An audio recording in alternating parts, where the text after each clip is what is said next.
हरियाणा में 48 घंटे के भीतर कोरोना के 7 केस आ चुके हैं।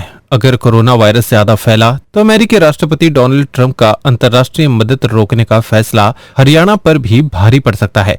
दरअसल कोरोना के बार बार बदलते वेरिएंट का पता लगाने के लिए रोहतक पीजीआई में जीनोम सीक्वेंसिंग लैब खोली गई थी, जो अब बंद पड़ी है। लैब में जीनोम सीक्वेंसिंग की मशीन जिस यूएस एड संस्था ने डोनेट की थी, उस पर अब डोनाल्ड ट्रंप ने रोक लगा दी है। इस वजह से सैंपल की टेस्टिंग के लिए मिलने वाला रिएजेंट मिलना बंद हो गया है और 2 साल से यहां टेस्टिंग बंद हो गई है। ऐसे में मजबूर होकर हरियाणा स्वास्थ्य विभाग को दिल्ली सैंपल भेजने होंगे। कोरोना के वेरिएंट के बारे में जितनी देरी से पता चलेगा, उसका इलाज उतना ही मुश्किल और मरीज की जान को भी उतना ही ज्यादा खतरा बढ़ेगा।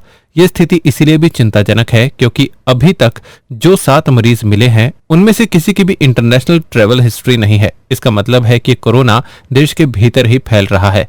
इसे देखते हुए स्वास्थ्य विभाग ने सभी स्वास्थ्य कर्मियों को सतर्क कर एडवाइजरी जारी कर दी है। देश में 2021-2022 में कोरोना फैला था। इस दौरान कोरोना वायरस के महामारी बनने से अमेरिका की यूएस एड राइज संस्था ने हरियाणा को जीनोम सीक्वेंसिंग मशीन उपलब्ध करवाई। ये मशीन रोहतक पीजीआई में लगाई गई।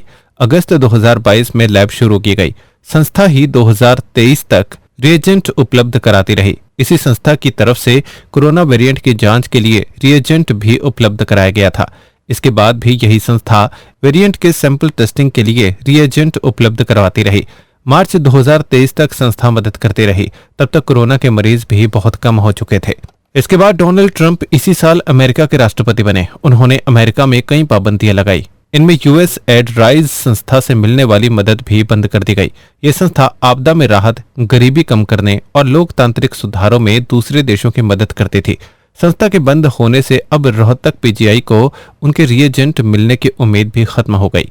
अमेरिकी संस्था की मदद बंद होने के बाद देश में बेंगलुरु की एक कंपनी है जो रिएजेंट सप्लाई करती है। रोहतक पीजीआई ने उससे कोटेशन मांगी थी, लेकिन कंपनी उपलब्ध नहीं करवा रही। इसकी बड़ी वजह यह भी है कि रोहतक पीजीआई से 3 कोटेशन ना होने पर बिल पास नहीं होते।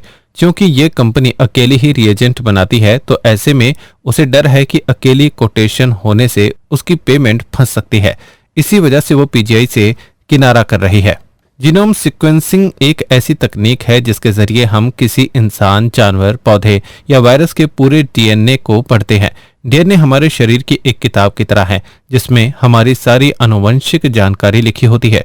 जीनोम सीक्वेंसिंग इस किताब को अक्षर दर अक्षर पढ़ने का तरीका है ताकि समझा जा सके कि कोई बीमारी क्यों होती है, इसका इलाज कैसे होता है या कोई वायरस कैसे काम करता है। ऐसे में कुल मिलाकर डोनाल्ड ट्रंप द्वारा लिया गया फैसला हरियाणा के लिए घातक हो सकता है।